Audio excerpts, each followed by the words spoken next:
Tive um ótimo feedback do último vídeo feito sobre as pensionistas militares que chegaram ao STF pela mão do Dr. Alan, aquele amicus curiae, que é uma daquelas pessoas que vai auxiliar, que vai deixar mais claro para os ministros do STF os problemas trazidos por aquelas inconstitucionalidades já apontadas na ADI 7092, ele que foi militar do Exército e é advogado. Então ele fez uma peça recentemente e levou para o STF também as questões relacionadas às pensionistas. E né, nesse desdobramento todo, nós tivemos aí um feedback bem interessante de um portal que trouxe isso a público. Vamos ver tudo isso aí no vídeo de hoje, logo depois da vinheta.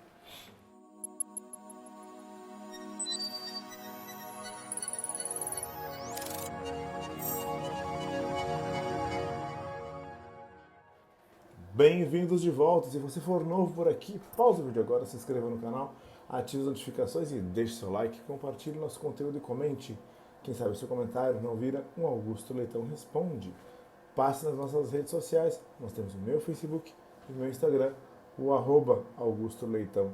Lá você encontra trailers, vídeos e algumas frases que você pode salvar e compartilhar. É o @Augusto Leitão, me segue por lá também. Conheça meu site, augustoleitomadvocacia.com.br, e faça tudo isso que eu falei para que o YouTube entenda como relevantes nossos vídeos, como relevante nosso conteúdo e entregue ele sempre para você e para mais e mais pessoas. Muito bem, queria deixar com vocês, antes de tudo, o nosso e-mail, atendimento@augustoleitomadvocacia.com.br. Para quem não pegou, atendimento@augustoleitomadvocacia.com.br, ou você pode entrar em contato conosco aqui na nossa página de contatos, que é o primeiro link aqui da descrição.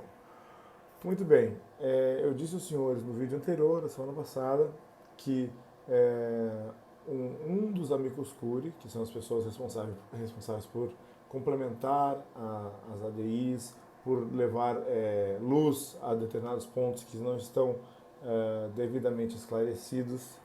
Então, um desses amicus curiae é Alan Giovanni Ferreira Roque. Ele foi militar do Exército, foi uma das vítimas da Lei 13954, porque ele saiu por conta de um dos dispositivos que estão sendo questionados na ADI 7092. Então ele é duplamente interessado nessa ação direta, como vítima diretamente, e como ele estava do lado de dentro, ele trabalhou no setor jurídico do Exército, ele conhece também a administração por dentro. Então, ele pode levar informações práticas com relação à ADI 7092 e ao Estatuto dos Militares. Muito bem.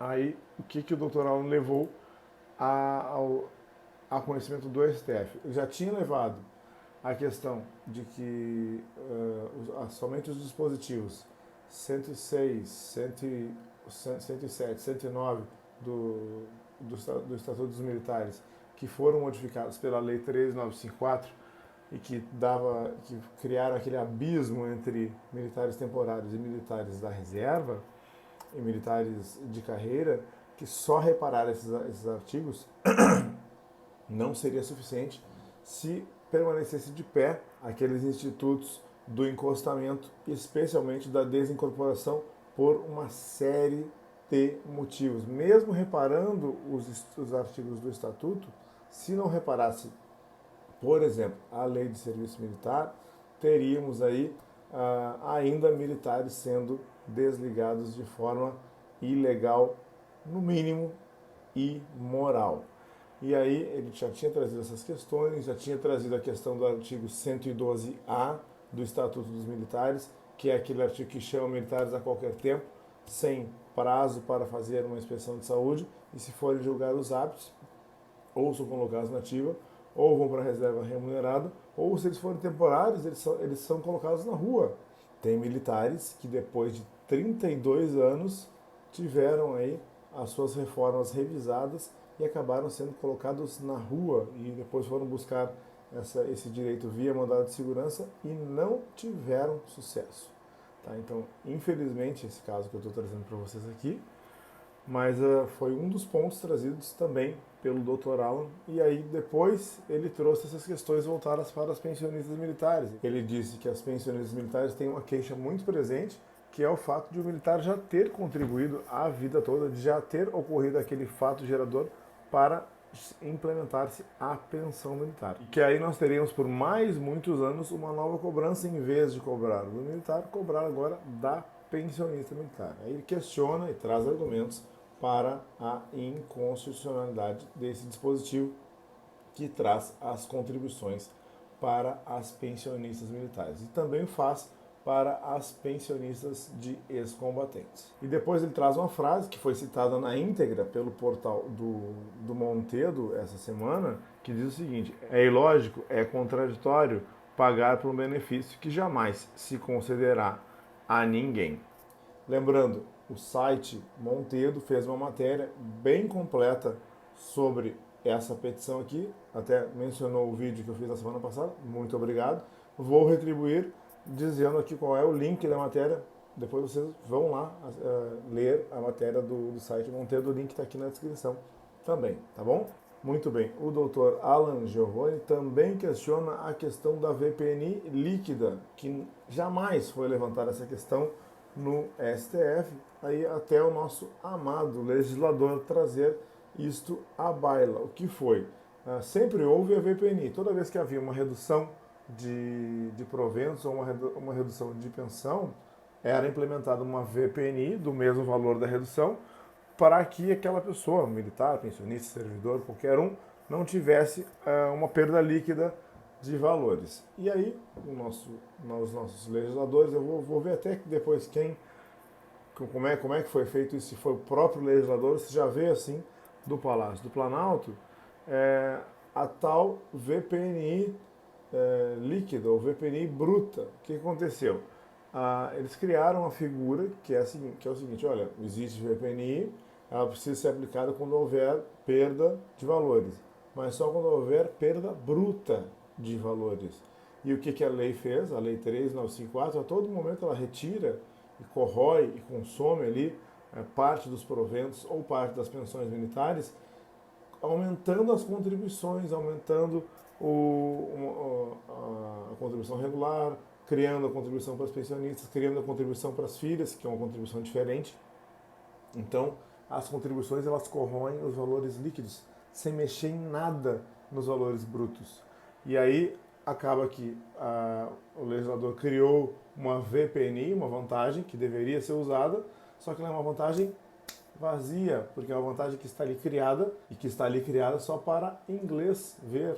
Por quê? Porque na prática não vai ser utilizada aquela VPNI, porque não vai haver redução bruta de valores, e sim redução líquida. Então, tomara que esse artigo aqui, é muito importante que esse artigo aqui seja declarado inconstitucional. Tá? Então, acho muito importante esse apontamento aqui do Dr. Alan Giovanni. Bom, tem mais um ponto aqui, que é o tema 1177. Qual é? O tema 1177 é aquele que disse que a Lei 13954 foi inconstitucional ao fixar uma contribuição única para todos os estados, que a lei constitucional ela avançou demais na sua competência e ela foi inconstitucional nesse ponto. Só que isso foi declarado inconstitucional num tema, ou seja, a pessoa que ingressou com ação judicial e está tendo isso discutido, aquele tema vai ser aplicado a ela e ela pode ter um afastamento da contribuição pela Lei 13954 e para ela vai ser aplicada a lei estadual como deveria ser desde o início, mas ela precisa ingressar judicialmente para isso. Isso não foi discutido dentro de uma ADI, a lei continua lá, escrita da forma que está. Tá? Então, foi trazido aqui importante o tema 1177 para dentro da ADI 7092, para que ela seja discutida na parte do direito aqui em controle concentrado e não mais em controle difuso. Muito acertada esse questionamento do tema 1177. E por fim, ele traz aqui a diferença dos adicionais pagos, por exemplo, a um oficial general 4 estrelas e a um recruta.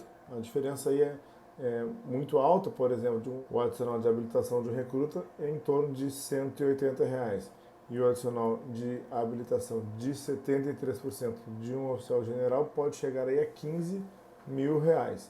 E quando houve muitas ações judiciais pedindo a equiparação de alguns adicionais, do adicional de compensação por disponibilidade ou do próprio CAIS e Chacal, muitas vezes o Poder Judiciário saca da manga a súmula vinculante número 37 e diz que o Poder Judiciário não pode se valer de isonomia para equiparar vencimentos, para equiparar proventos. Na verdade, é uma súmula para vencimentos e para servidores, que quando interessa o Poder Judiciário acaba aplicando a militares que recebem proventos, que não deveria ter essa súmula a eles aplicada. Mas ele faz uma crítica aqui à súmula 37, que apesar digamos, de ser aplicada a súmula 37 e o Poder Judiciário não poder se utilizar da isonomia para majorar proventos ou pensões, quando há uma inconstitucionalidade, essa inconstitucionalidade precisa ser declarada. Quando há uma ilegalidade, ela precisa ser reconhecida e o ato precisa ser anulado. Então, agradeço mais uma vez aí ao doutor Alan Giovanni, que está figurando como amicus curiae nessa ação judicial e que tem levado temas importantes para ampliar um pouco o objeto da ADI. Pode o STF dizer, olha, isso não é objeto da ação, isso entrou depois e não está sendo discutido? Pode, mas que é importante já se começar a levantar essas questões e já mostrar aos ministros do Supremo que há pontos da lei com problemas, é muito importante sim, por isso é importante o trabalho do Dr. Alan Giovanni. Minha gratidão aqui, meu muito obrigado. Se você for novo por aqui, pausa o vídeo agora, se inscreva no canal aqui embaixo, ative as notificações e deixe seu like, compartilhe nosso conteúdo e comente, quem sabe o seu comentário não vira um Augusto Leitão Responde. Passe nas nossas redes sociais, nós temos o meu Facebook e o meu Instagram, o @Augusto Leitão. Lá você encontra trailers, vídeos e algumas frases que você pode salvar, compartilhar. É o @Augusto Leitão, me segue por lá também. Conheça meu site, augustoleitãoadvocacia.com.br e faça tudo isso que eu falei para que o YouTube entenda como relevantes nossos vídeos, como relevante nosso conteúdo e entregue ele sempre para você e para mais e mais pessoas. Um abraço a todos, fique com Deus e até o próximo vídeo.